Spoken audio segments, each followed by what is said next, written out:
اچھا میں یہ سوال جو ہے نا کاشف رفیق صاحب سے پوچھ لیتی ہوں کہ جی انہوں نے کیا کھٹا اس پیار میں سے، اور یہ جو پیار ہے کاشف رفیق صاحب یہ زیادہ دکھایا جا رہا تھا بلاول بھٹو زرداری کی جانب سے، کیونکہ پارٹی نے انہی کو آگے کیا تھا کہ آپ جائیے کبھی جی زیرک سیاستدان کے الفاظ بول دیجئے اور کبھی بول دیجئے کہ بڑے شفیق ہیں، بڑے نرم دل ہیں، بڑے معاملات کو سمجھتے ہیں۔ تو سوال تو میرا یہ ہے کہ وہ سمجھے کیوں نہیں معاملات کو؟ مولانا صاحب جیسے زیرک سیاستدان کیوں نہیں سمجھ پائے کہ ان کے ساتھ ہاتھ ہو رہا ہے، اور آیا ہاتھ ہوا بھی ہے، یا وہ خود اپنے جو فالوورز ہیں یا لوگ ہیں ان کو مطمئن کرنے کے لیے ساری چیزیں دکھا رہے ہیں، پتہ ان کو پہلے سے تھا؟ بسم اللہ الرحمن الرحیم۔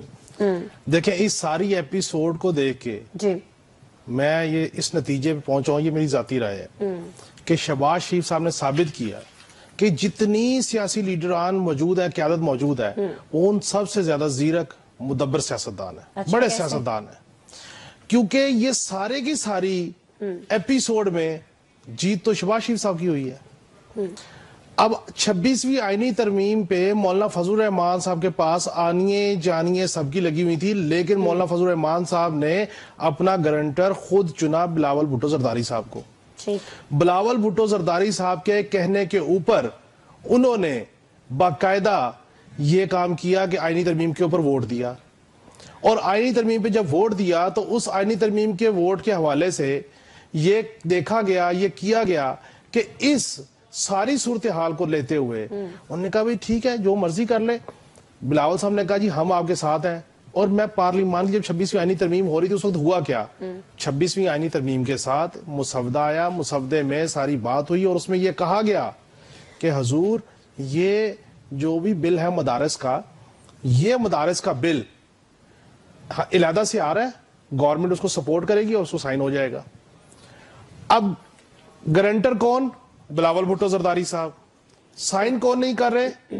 سائن نہیں کر رہے جناب زرداری صاحب۔ زرداری صاحب کون ہے؟ بلاول بھٹو صاحب کے والد ہیں، یعنی کہ بیٹا گارنٹر اور باپ مان نہیں رہا۔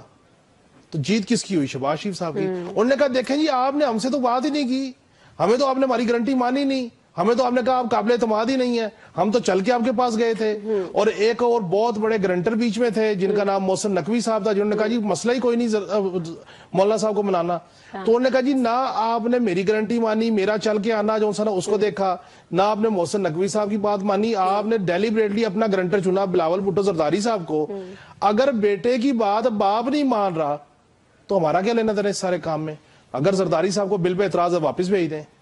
اچھا اب اگر 3 دن کے اندر یہ بل منظور نہیں ہوتا تو پھر قانونی طور پہ بل لیپس ہو جائے گا، پھر بل دوبارہ جوائنٹ سیشن میں آئے گا۔ کاشف صاحب یہ بتائیں نا اندر کی کہانی بتائیں۔ دیکھیں میں تو یہ کہہ رہا ہوں کہ جس وقت مولانا صاحب ہر گھنٹے کی پیشی دے رہے تھے، ہر 24 گھنٹے کی پیشی دے رہے تھے، جس طریقے سے مولانا صاحب نے جو تقریر کی، ہم نے فلاں کر دیا، ہم نے ترمیم میں سے فلاں چیزیں کر دی، ہم نے دانت کھٹے کر دیے، وہ جو ڈیلاگ ہو رہے تھے وہ ڈیلاگ کسی نہ کسی کے لیے تو ہو رہے تھے۔ وہ مولا جٹ کی فلم تو نہیں چل رہی تھی پارلیمان میں حضور، وہ کسی کو میسج دیا جا رہا تھا نا۔ تو انہوں نے کہا جی دانت کھٹے ہو گئے، پھر کروا لیں زرداری صاحب سے سائن، آپ کے پرانے دوست ہیں، ہر چیز ہے۔